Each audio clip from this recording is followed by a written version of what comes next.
नमस्कार, प्रणाम।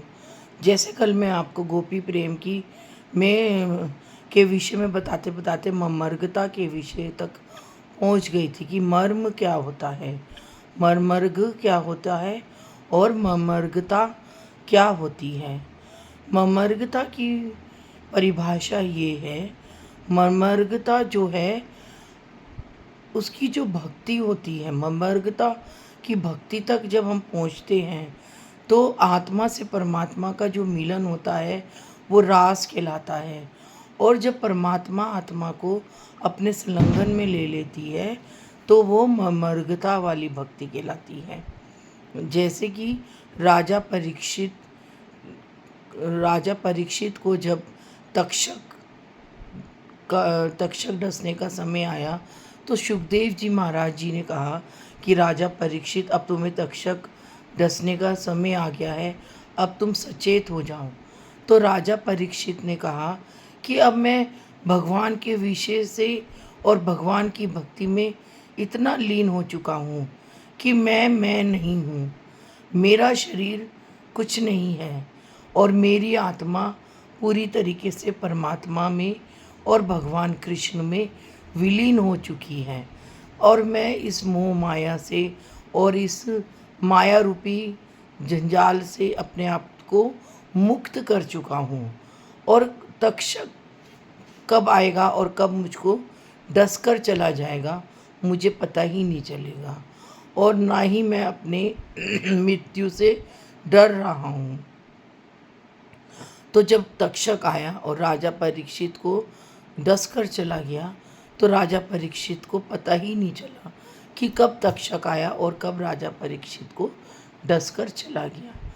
तो और जब राजा परीक्षित को डस के चला गया तक्षक, तो राजा परीक्षित अचेत हो गए क्योंकि उनकी जो आत्मा थी वो परमात्मा में विलीन हो गई।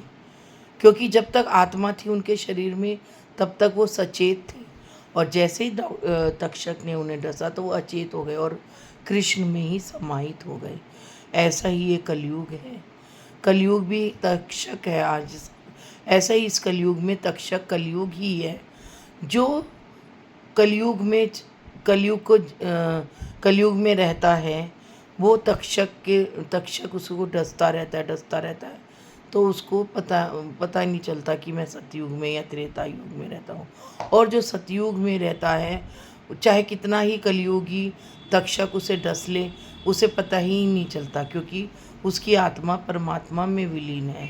परमात्मा उस आत्मा को अपने अंदर ही विलीन रखता है, तो उसे पता ही नहीं चलता कि कलयुग है या नहीं है, क्योंकि वो अपने परमात्मा की भक्ति में लीन रहता है। कलयुग में जो आजकल व्यभिचार चल रहा है, इतना अब तो बहुत ही ज़्यादा व्यभिचार बढ़ता ही जा रहा है।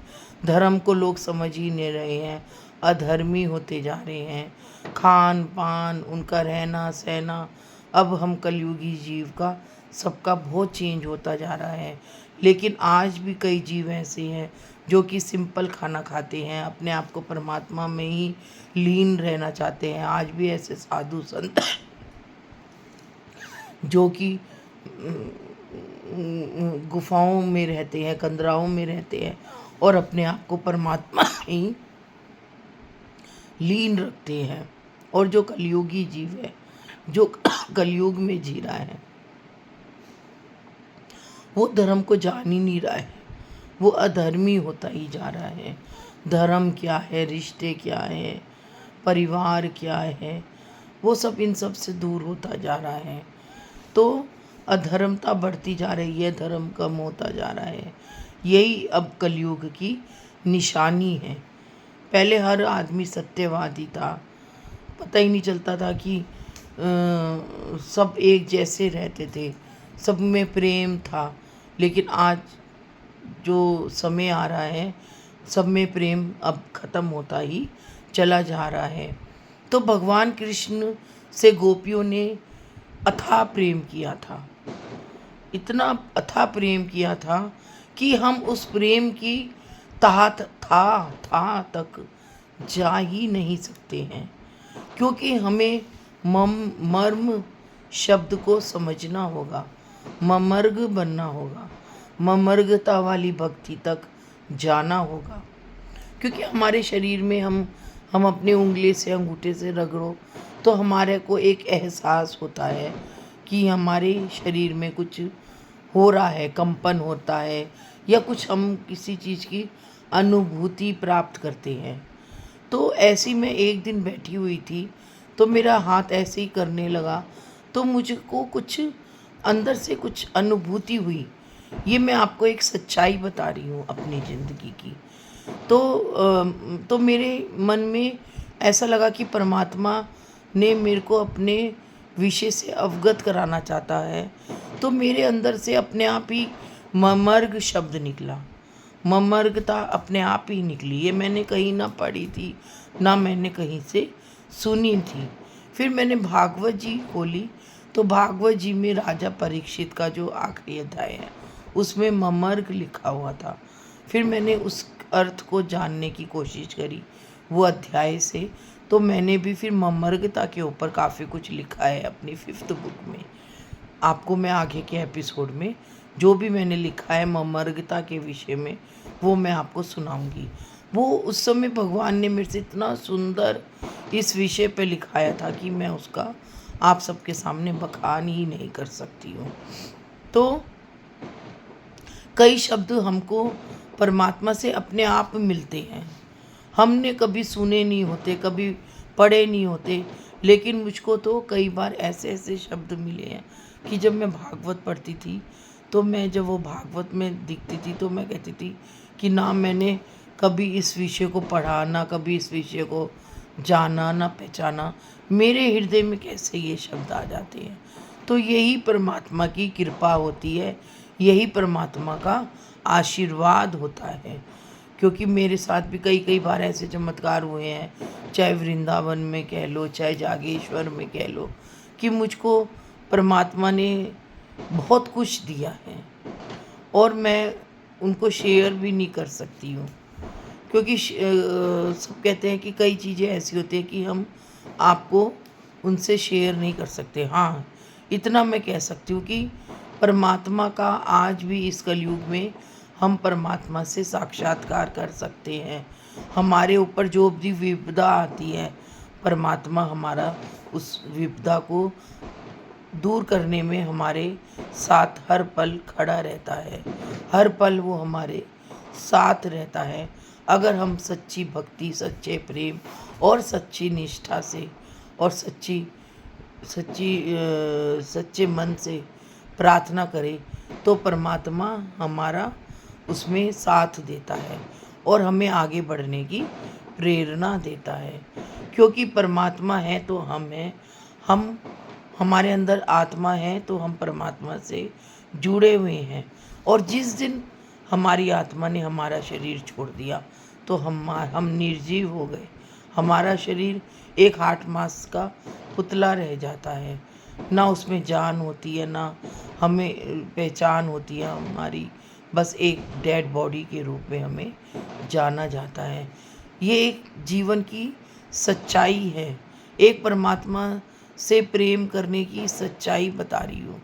क्योंकि मेरे साथ कई बार ऐसी घटनाएं घट चुकी हैं कि मैंने इन सब चीज़ों को महसूस किया है।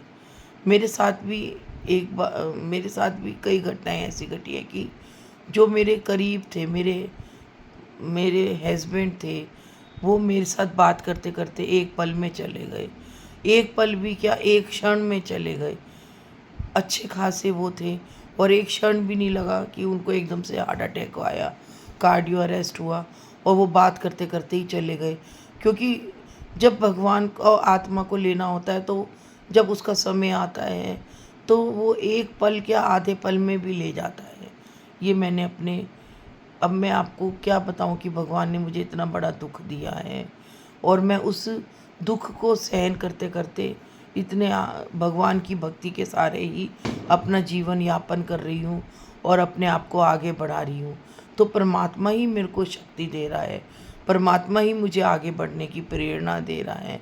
क्योंकि मैंने इतनी कठिनाइयों का सामना किया है तो परमात्मा की भक्ति के सहारे ही मैंने उन कठिनाइयों को पार किया है, उन संघर्षों को संघर्षों को पार किया है, जो भी परमात्मा मेरे को देता है।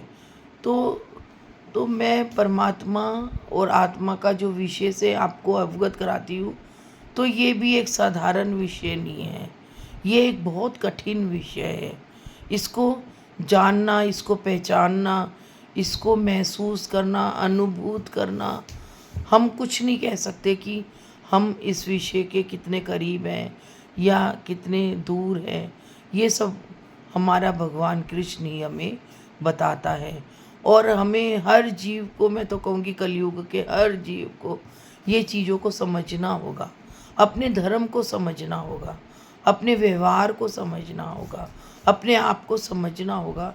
तो आगे आगे आने वाला समय और भी कठिन समय आएगा, उसमें जीव बिल्कुल ही सब कुछ भूलता चला जाएगा। तो आज हम अपने आप को संवारें, आगे आने वाले समय को संवारें, हम सबको दिखाएं कि हम भी इस पृथ्वी पर उत्पन्न हुए हैं और इस पृथ्वी की पर हमें धर्म की रक्षा करनी है। आज के लिए इतना ही। जय जय श्री राधे।